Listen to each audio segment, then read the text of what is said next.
வணக்கம். பொதுச்செயலாளர் பதவியிலிருந்து எடப்பாடி பழனிசாமி அவர்கள் ராஜினாமா செய்ய உள்ளாரா? வெளியான தகவலால் அதிமுகவில் பரபரப்பு. என்னதான் நடக்கிறது? 2026 சட்டமன்ற தேர்தலில் யார் தலைமை ஏற்பார்? பல்வேறு கேள்விகளுடன் இந்த வீடியோவை முழுமையாக பாருங்கள். புதிய பார்வையாளர்களாக இருந்தீங்கன்னா மறக்காம சப்ஸ்கிரைப் மட்டும் பண்ணிருங்க.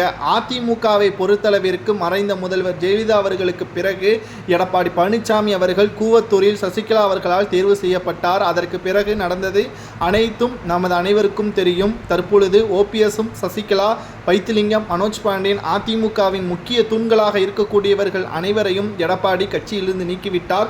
அதிமுகவை முழுவதுமாக சொந்தம் கொண்டாடிவிட்டார். இருந்த போதிலும் மக்களிடமும் தொண்டர்களிடமும் நற்பெயரை எடுக்க முடியாத நிலைமைதான் உருவாகியிருக்கிறது. மக்களவை தேர்தல், அதற்கு முன்பாக நடைபெற்ற உள்ளாட்சி தேர்தல், இடைத்தேர்தல், ஒட்டுமொத்தமாக 10 தேர்தல்களில் தோல்வியடைந்த அதிமுக தற்பொழுது 2026 சட்டமன்ற தேர்தலை எதிர்நோக்கி காத்து கொண்டிருக்கிறது. புதிய உறுப்பினர்கள் 18 வயது பூர்த்தியடைந்த நபர்களையும் மற்றும் பெண்களையும் அதிமுகவில் இணைப்பதற்கான முயற்சியில் ஈடுபட்டு வரக்கூடிய நிலையில் புதிய நிர்வாகிகளையும் தற்பொழுது ஊக்குவிக்கும் வகையில் ஒவ்வொரு மாவட்டத்திலும் கூட்டங்கள் நடைபெற்று கொண்டிருக்கிறது. நேற்று முன்தினம் கும்பகோணம், நெல்லை போன்ற அதிமுக நிர்வாக கூட்டத்தில் மோதல்கள் ஏற்பட்டுள்ளது. மேலும் அதிமுகவில் எடப்பாடி பொதுச்செயலாளராக இருக்கும் வரைக்கும் யாரும் அதிமுகவில் உறுப்பினராக புதிய உறுப்பினர்கள் இணைந்து கொள்ள மாட்டார்கள் என்பதை நிர்வாகிகள் தெரிவித்திருப்பதால் அதிமுகவில் பரபரப்பு ஏற்பட்டுள்ளது. மேலும் மாவட்ட செயலாளர்களும் முக்கியமான அதிமுக பிரமுகர்களும் ஓபிஎஸ்ஸிற்கு ஆதரவாக செயல்படுவதால் அதிமுகவில் ஓபிஎஸ் இருந்தால்தான் புதிய உறுப்பினர்கள் அதிமுகவில் இணைவார்கள் என்பதையும் தெரியப்படுத்தியிருக்கிறார்கள்.